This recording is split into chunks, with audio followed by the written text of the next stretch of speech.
Hey, folks, welcome to the third edition of the Mental Health Podcast. I'm excited, and I have Prachi here with me, who's uh, has some interesting stuff that we want to talk about, and I can't wait to hear what she has to say. Hey, Prachi, welcome to the Mental Health Podcast, and how are things going with you? Good. It's a beautiful Sunday. Hello, everyone. All right. That's great. So yeah, I mean, like the first thing that I ask everybody to do is like give themselves an elevator pitch, talk about themselves, highlight themselves, and showcase themselves. So here you go. The floor is all yours. Thank you. Well, my name is Prachi. I'm a product manager. I work in tech. I'm also a first generation immigrant. I live in the US, Mm-hmm. but I'm originally from India. Mm-hmm. And I've been in the US for about 4 years. I came here for my master's degree Mm-hmm. and ended up getting a job and ended up staying like a lot of us. So that's pretty much me in a nutshell when it comes to my professional life. All right. I love problems and puzzles and games, and I'm a rock climber. I try to make my own clothes from time to time. And over the last uh, for something years, Mm-hmm. I've become pretty aware of my personal mental health and started to take mental well-being seriously. Mm-hmm. And I'm very excited for our conversation. All right. That was a great intro, and it seems like you have a lot going on and about you. So thank you for the detailed intro, and yeah, thank you for coming in on the podcast. I'm encouraging people to, come in, especially first generation immigrants, because I know the mental health impact it has for you to transition from one country to another. Uh, you know, I don't know how in detail you want to go about it, but do you mind sharing your experience of like, transitioning from one country to another and like how was your experience around it? Of course. I mean, I'm an open book. You can ask me anything, and I'm happy to talk about it. Mm-hmm. Uh, so I moved in late December of 2018, Mm-hmm. and it was a huge change, as it is for almost all of us. I grew up in like a very small town and was always surrounded by a lot of family and family friends, and Mm-hmm. I had a very supportive and tight-knit group Mm-hmm. of friends and people I just really loved spending time with. So all of that was going really well. I'm also very ambitious, and Right. that's what brought me to the US. And Mm-hmm. coming here was exciting, nerve-wracking, Mm-hmm. anxiety-inducing, but also probably one of the best experiences in my life that I've chased. Mm-hmm. Um, when I first got here, one of my best friends from college came to visit me as soon as I landed, and Mm-hmm. that was a really good thing for me. I was in a new country. I was afraid and nervous, even just going to the grocery store, Right. feeling like I had to be a certain way or I would look stupid and Mm-hmm. others would judge me. Right. Just Right. doing little everyday things Mm-hmm. they were just different. Mm-hmm. And this was, I mean, sure, I had lived by myself before, and that was in India, but now living here, um, it was just a different flavor of isolation. Right.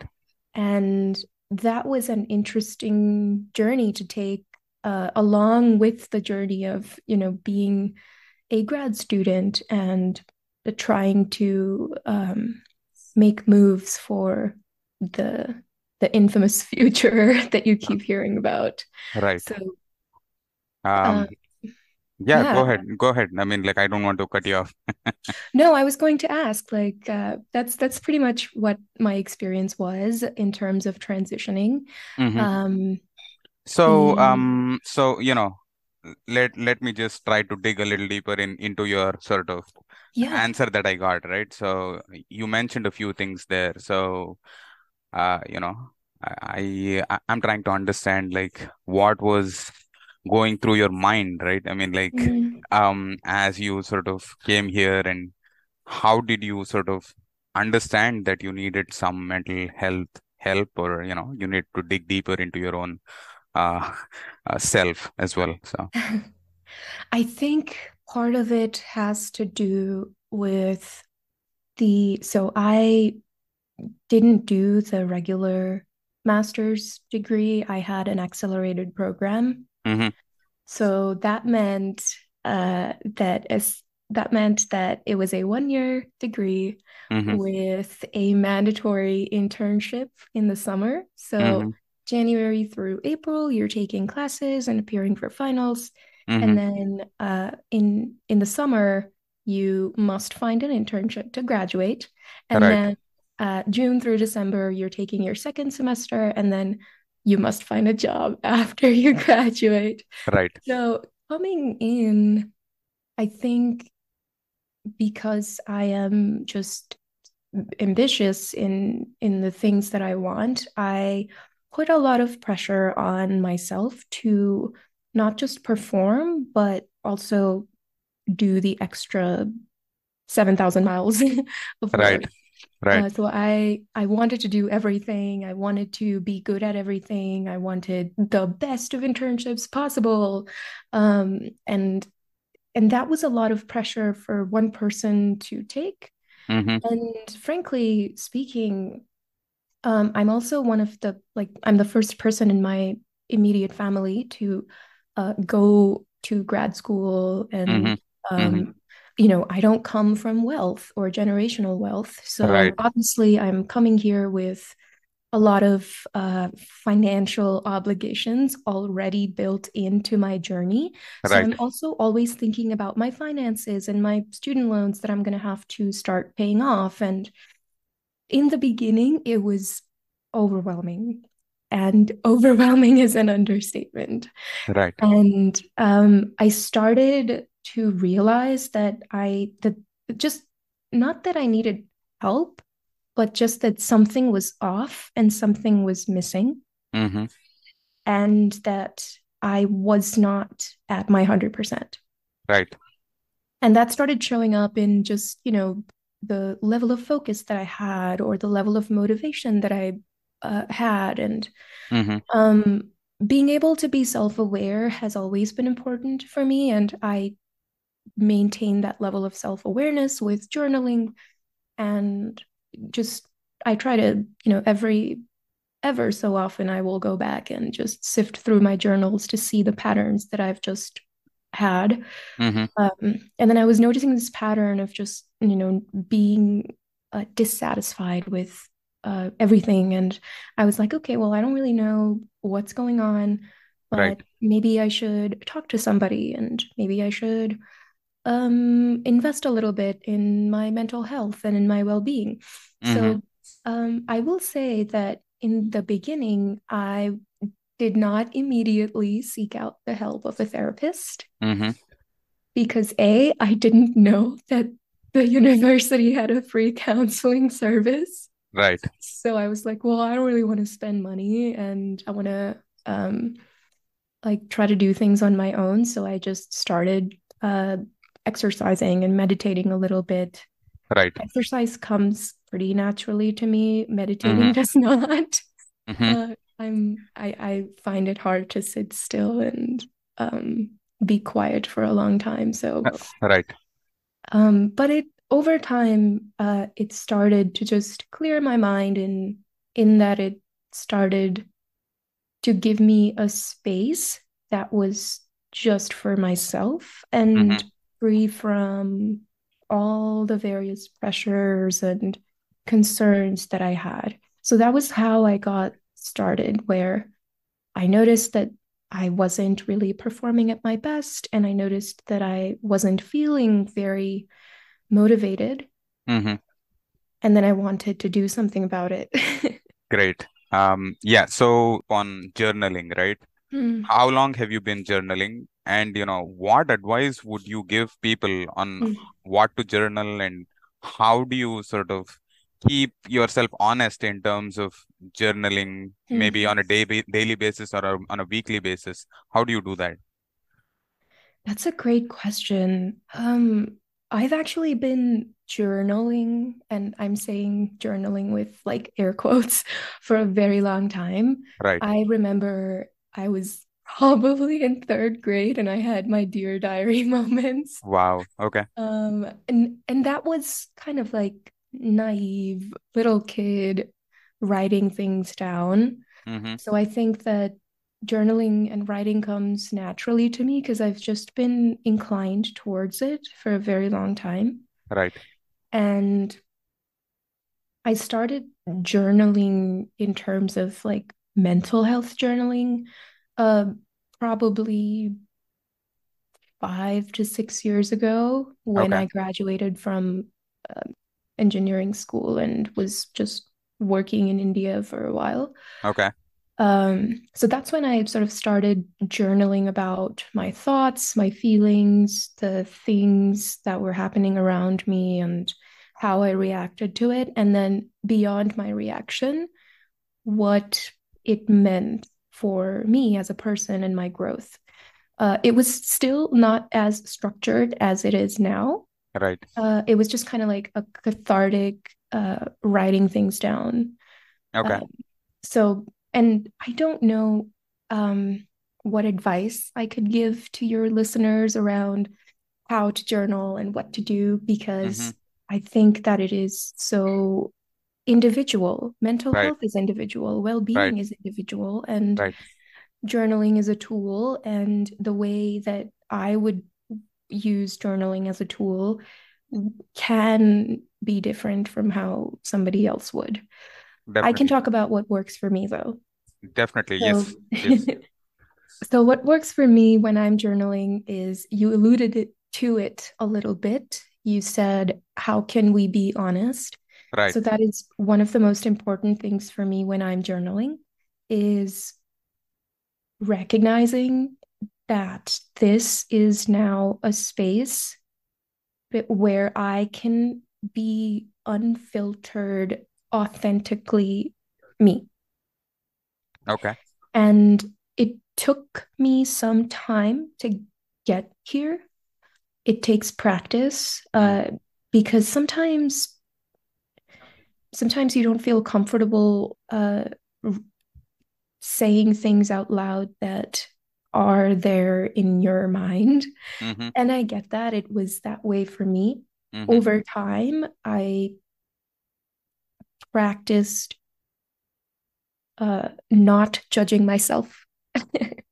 And that's how I started to write about things very honestly. Great. Um, and now I'm at a point where I start writing with, I don't have a regular journaling practice. I think for me, what works is on a as needed basis. Mm-hmm.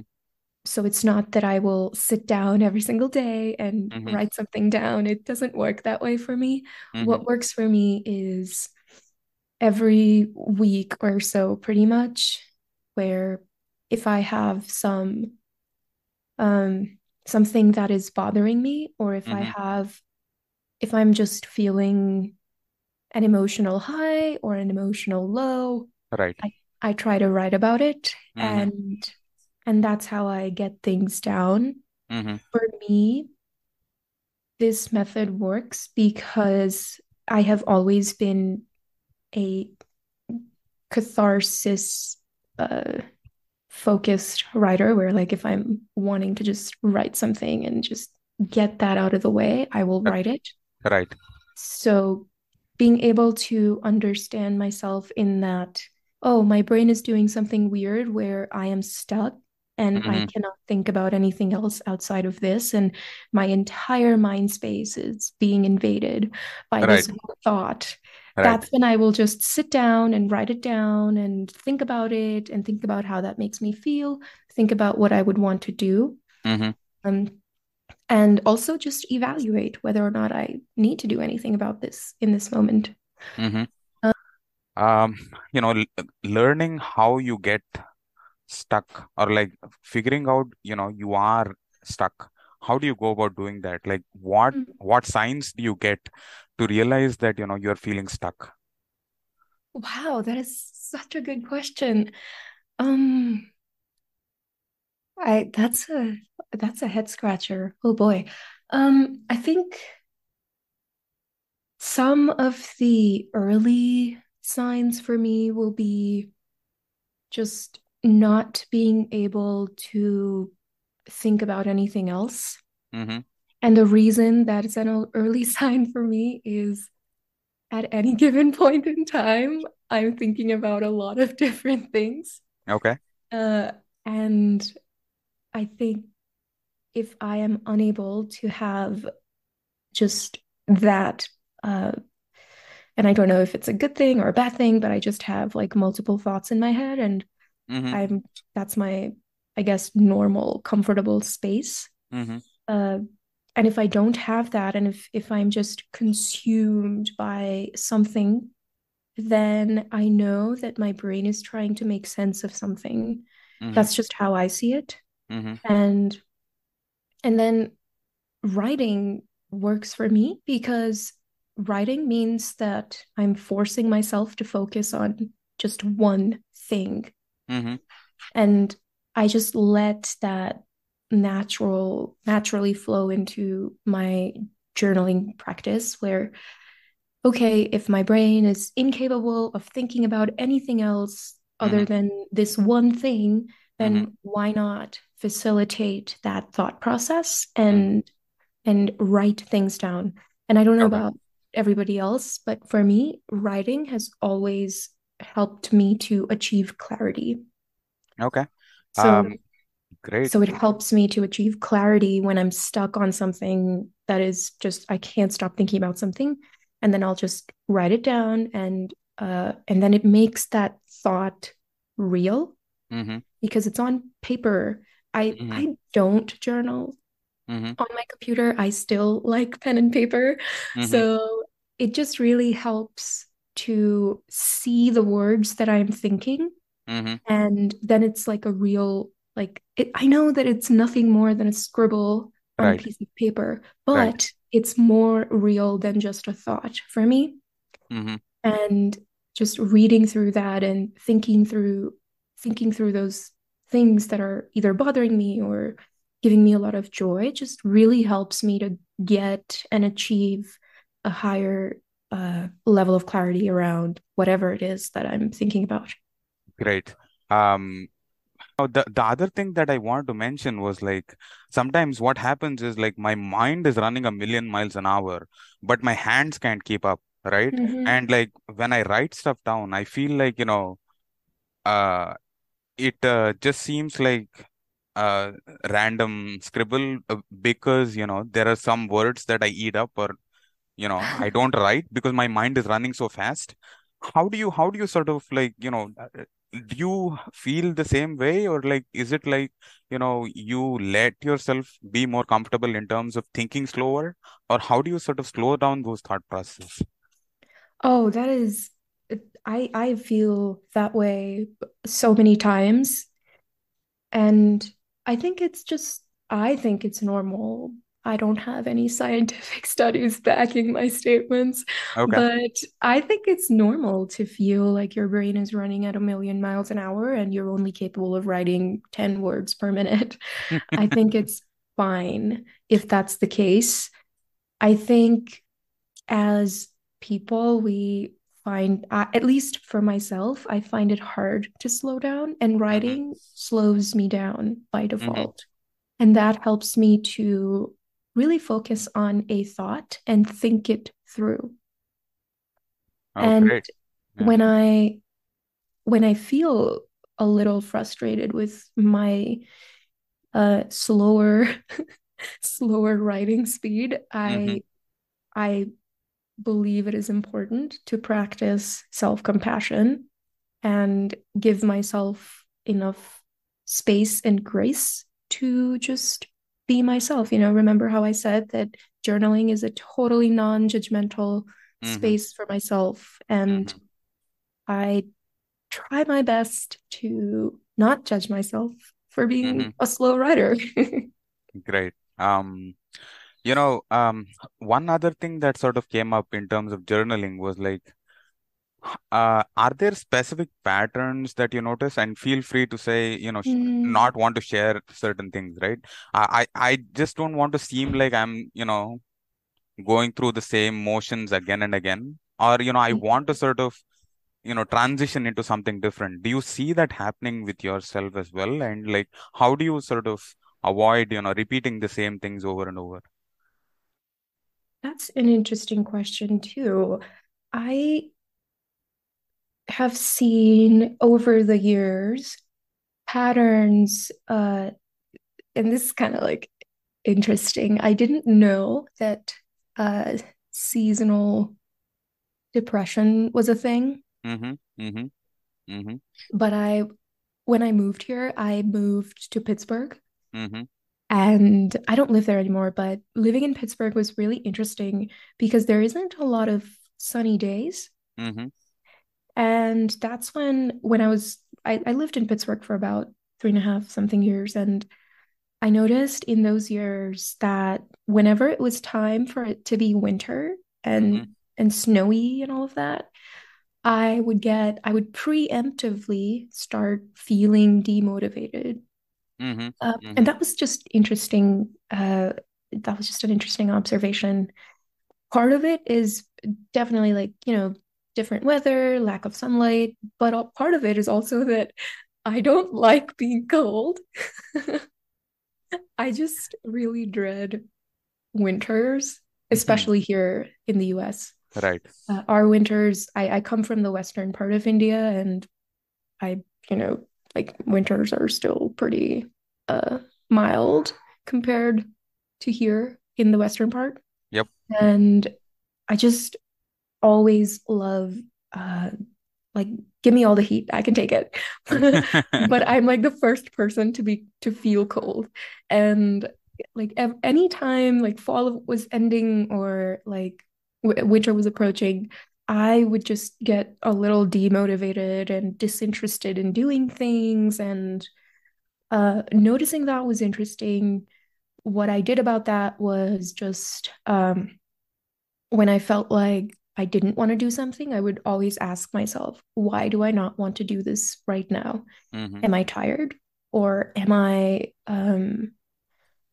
actively trying to avoid something that makes me uncomfortable? Mm-hmm. Mm-hmm. And just asking myself that question in that moment of like, why do I not want to do this? Just it's fine to not want to do things, but I try to make sure that I'm not doing things for the right reasons. Right. So it's kind of like another check for myself to make sure that I'm not limiting my own potential, and I'm not limiting myself from meeting my friends or going out and talking to people. I love talking to people. So I Yeah. just, yeah, that's how that's what I did about that pattern. Great. So, I think we've covered a lot with respect to journaling and how, it's helped your mental health. So, if there is one thing that, you want people to take away from this conversation, what would that be? If there's one thing that I want somebody to take from this conversation is that it is important to educate ourselves around mental health Mm-hmm. and around just how subjective it can be. Mm-hmm. So, what I want people to try exploring is Mm-hmm. like try exploring yourself in and your mental health, and Mm-hmm. try exploring what your triggers are Mm-hmm. and how you best manage them and Mm-hmm. how you best help yourself. It Mm-hmm. is important, again, to practice self-compassion when we Mm-hmm. are exploring what works for us and what doesn't, because journaling might not necessarily work for you in the same way that it works for me. Mm-hmm. So it's important to listen in on some of these conversations and see what other people are doing and try to adapt things. But I kind of want to say that if it doesn't work for you, try something else. I Mm-hmm. mean, it's a really big world. People are so different from one another, Mm-hmm. and I think it's important to acknowledge that. Definitely. So, Prachi, thanks a lot for, coming in and sharing these wonderful insights. I mean, my mind is really blown, and I hope, people get inspired, and more people like you sort of come in and have conversations. So thanks again, for your time. Yeah, this was so great, and I'm so happy you're doing it, especially with the lens of being an immigrant in a different country. And I'm all for it, and I hope you have many more of these conversations in the future. All Thanks for right. inviting me. All right.